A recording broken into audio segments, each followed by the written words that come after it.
Hello D students. जैसा कि हमने जीएसटी के पार्ट 1 में हमने सीखा कि जीएसटी को एप्लीकेबल या एक्टिवेट कैसे करते हैं, तो उम्मीद करता हूँ कि आपको अच्छे से समझ आई होगी। आज का मैं इस वीडियो में सीखने जा रहे हैं कि जब हम सेल और परचेस करते हैं तो उसके ऊपर जीएसटी कैसे एप्लीकेबल करते हैं, जीएसटी कैसे लगाते हैं।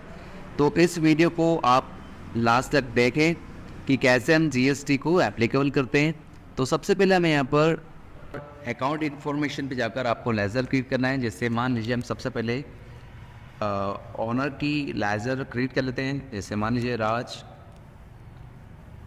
उस पर हमने यहाँ पर कैपिटल अकाउंट क्रिएट कर लिया है। जैसे आपको सब लेज़र वगैरह क्रिएट करना आती ही होगा। सेकंड हम यहाँ पर क्रिएट करें हमारे बैंक अकाउंट।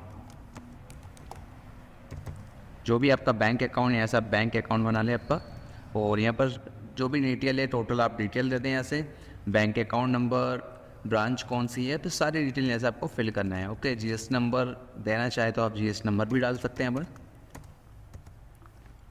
पर। सेकंड हमने यहाँ पर लिख रहे हैं आइटम परचेस, यानी कि हम परचेस करते समय और सेल करते टाइम जीएसटी लगाना सीखेंगे। हम यहाँ पर लिख रहे हैं आइटम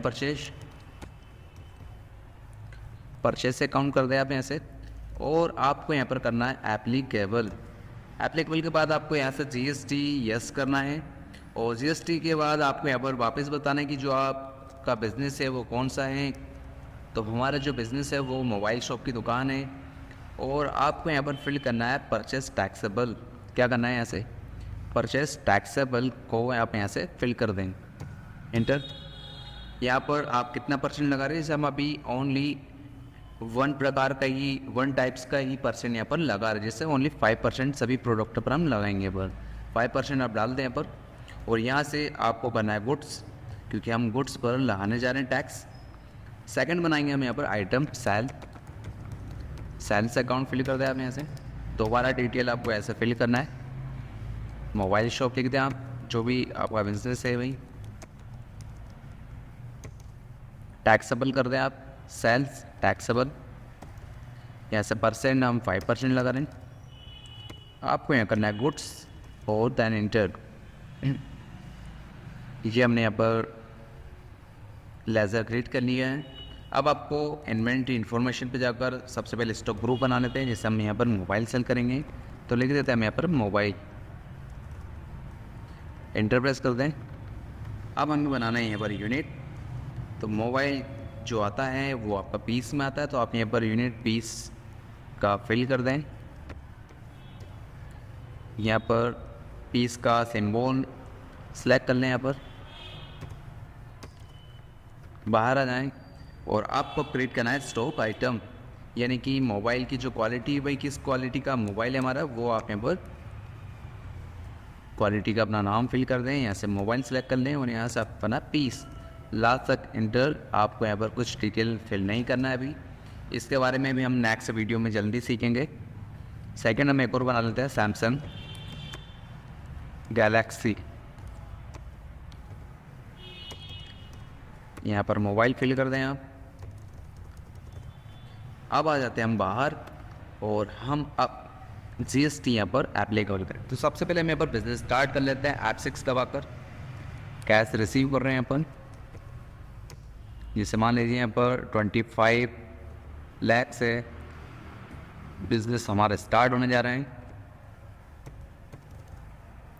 अब हम करते हैं यहाँ पर परचेज, यानी कि आपको यहाँ पर सप्लाई नंबर मतलब यहाँ पर आपको बिल के नंबर फिल करना है कि जो आप मोबाइल परचेस करा है उसके बिल नंबर के यहाँ पर। तो बिल नंबर आप यहाँ पर डाल दें अपना, और यहाँ पर आपको डालना है जीएसटी एप्लीकेबल डेट। जिस डेट को हमारी जीएसटी एप्लीकेबल हुई वो डेट आप यहाँ पर फिल कर दें। ओके, इंटर कर दें यहाँ से आपको। अब यहाँ पर करना है आपको रेगुलर। ध्यान दें यहाँ पर क्या करना है आपको, यहाँ पर रेगुलर। यहाँ पर जो भी बिल के ऊपर जीएसटी नंबर लिखा है, सामने वाली पार्टी का जीएसटी नंबर लिखा है, वहाँ पर जीएसटी नंबर फिल कर दें, जो भी सामने वाली पार्टी का जीएसटी नंबर है। अब आपको यहाँ पर क्या परचेज़ करा आपने, मान लीजिए हमने Vivo Y21 परचेज़ करा। कितना करा है, हमने करा 2 पीस, और रेट है आपका 15,000 रुपीज़। यहाँ पर फिल कर दें आप। सेकंड है हमारे यहाँ पर सैमसंग गैलेक्सी, जो भी है ये भी हमने यहाँ पर 2 पीस 16,000 रुपीज़ पर मोबाइल के हिसाब से हमने यहाँ पर परचेज़ किया है। अब आपको यहाँ पर हमें 2 लेज़र और बनाना भूल चुके हैं, तो हम यहाँ पर डायरेक्टली अल्टर के साथ सी प्रेस कर कर हम यहाँ पर लेज़र क्रिएट करेंगे।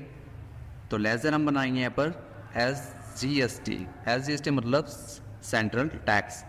सेंट्रल टैक्स SGST जो रहता है आपका ड्यूटीज टैक्सेस रहता है, तो आपको यहाँ पर ड्यूटीज टैक्स फिल करना है और यहाँ से आपको करना है GST। अब जो स्टेट टैक्स है वो आप यहाँ पर स्टेट टैक्स सेलेक्ट कर दें और कितना परसेंट आप लगाना चाह रहे हैं, तो हम लगाएंगे 5%, लेकिन 5% SGST अकेला नहीं लगेगा, यानी कि आधा लगेगा। कितना लगेगा? 2.50, यानी 2.5% हमारा GST यहाँ पर एप्लीकेबल होगा। यहाँ पर आपको नॉर्मल राउंडिंग करना है और लिमिट 1 आप यहाँ पर दे सकते हैं। तो देख सकते हैं आपके सामने यहाँ पर SGST लग चुका है। ये हमारा SGST एप्लीकेबल हो गया है, देख सकते हैं आप यहाँ पर। सेकंड हमारा CGST का लेज़र क्लिक करना है आपको। CGST यानी कि सेंट्रल और स्टेट दोनों साथ लगते हैं हमारे। ये भी GST है, यहाँ पर आप एप्लीकेबल कर दें और यहाँ से आपको जो CGST यानी कि सेंट्रल टैक्स होता है, कितना परसेंट लगा रहे हैं भाई? हम यहाँ पर लगा रहे हैं 2.5%, तो आप यहाँ पर 2.5% फिल कर दें, नॉर्मल राउंडिंग कर दें यहाँ से और लिमिट 1 दे दें। Okay inter. तो यहाँ पर आप देख सकते हैं नॉर्मली हमारे सामने यहाँ पर GST लग चुकी है, यानी कि कितना? 2.5% और दोनों मिलाकर 5% हमारा लग चुका है। तो इस तरह हम यहाँ पर GST को एप्लीकेबल कर सकते हैं। अब हम लगा रहे सेल पर, तो हम यहाँ पर F8 दबाकर मोबाइल सेल कर देते हैं। हमारा जो बिल नंबर है वो शो हो रहा है, यहाँ पर लिखा है 1, तो आप यहाँ पर 1 फिल कर दें। ये भी हम कैश में सेल कर रहे हैं और यहाँ से आपको करना है रेगुलर करने के बाद हमारे कंपनी जो भी GST नंबर है, हमारे कंपनी GST नंबर यहाँ पर आप फिल कर दें। ओके, जो भी GST नंबर आप यहाँ से फिल कर दें अपना। यहाँ पर आइटम सेल करेंगे और क्या सेल कर रहे हैं भैया? यहाँ पर कर रहे हैं हम वीवो मोबाइल, यानी कि कितना? 1 पीस सेल कर रहे हैं 18,000 रुपीज़ में। सेकंड हमारा मोबाइल है यहाँ पर सैमसंग गैलेक्सी, यानी कि ये भी हम 1 पीस सेल कर रहे हैं और ये कर रहे हैं हम 19,000 रुपीज़ में। ओके, अब यहाँ पर आप GST लगा दें। तो देख सकते हैं हमारे सामने यहाँ पर सेल पर भी GST एप्लीकेबल हो चुकी है। तो टोटल जो हमारा अमाउंट हुआ है वो हुआ है 37,000 रुपीज़, लेकिन यहाँ पर हमारा GST इंक्लूड होकर टोटल अमाउंट हो रहा है 38,000 रुपीज़ 850 रुपीज़। ओके, तो ये हमारे GST यहाँ पर लग चुकी है। एंटर प्रेस करें। तो इस तरह हम यहाँ पर किसी भी प्रोडक्ट पर GST एप्लीकेबल कर सकते हैं। और अगर वीडियो समझ आ रहा है तो वीडियो को लाइक ज़रूर करें, लाइक करना ना भूलें। अब हम देख लेते हैं कि जो GST हमारा लगा हुआ है वो कहाँ देखा जाता है। तो GST देखने के लिए आपको जाना होगा डिस्प्ले पर। कहाँ जाना होगा? डिस्प्ले पर जाना होगा और आपको जाना है यहाँ पर स्टेटरी रिपोर्ट पर। स्टेटरी रिपोर्ट पे जाने के बाद आपके सामने यहाँ पर लिखा GST यहाँ पर लिखा है और GST हमारे सामने यहाँ पर 3 प्रकार के शो हो रहे हैं। कौन कौन से हो रहे हैं हमारे GST यहाँ पर? GST R1 हो रहा है, GST R2 हो रहा है और GST 3B। तो GST R1 यानी कि इसमें सेल की डिटेल दिखाई देती है कि जितना भी आपने सेल करा उस पर कितना टैक्स एप्लीकेबल हुआ है। और यहाँ पर GST R2 में यानी कि परचेस की डिटेल दिखती है कि जितना भी आपने प्रोडक्ट परचेस करा है उसका टैक्सेबल अमाउंट कितना होता है। और GST R3B में दिखता है सेल और परचेस दोनों की डिटेल, जैसे हम यहाँ पर अभी देखेंगे GST। तो देख सकते हैं वैसे हमारे सामने यहाँ पर सेल में आ रहा है, जिससे आपका जो टैक्सेबल वैल्यू थी वो 60,200, यहाँ पर आपका टोटल अमाउंट था 62,000 रुपीज़ और टोटल जो टैक्स लगा उस पर वो लगा 3,100 रुपीज़। तो इस तरह यहाँ पर आप चेक भी कर सकते हैं कि कितना टोटल GST लग चुका है और कितना टैक्स आपको भरना है। तो हमें टोटल टैक्स भरना है 3,100 रुपीज़। इस तरह हम यहाँ पर देख सकते हैं। तो उम्मीद करता हूँ कि आपको वीडियो अच्छे समझ आया होगा और वीडियो समझ आए तो वीडियो को लाइक करना ना भूलें और हमारे चैनल को भी सब्सक्राइब करते रहें ताकि आने वाली वीडियो आपको जल्द से जल्द मिल जाए।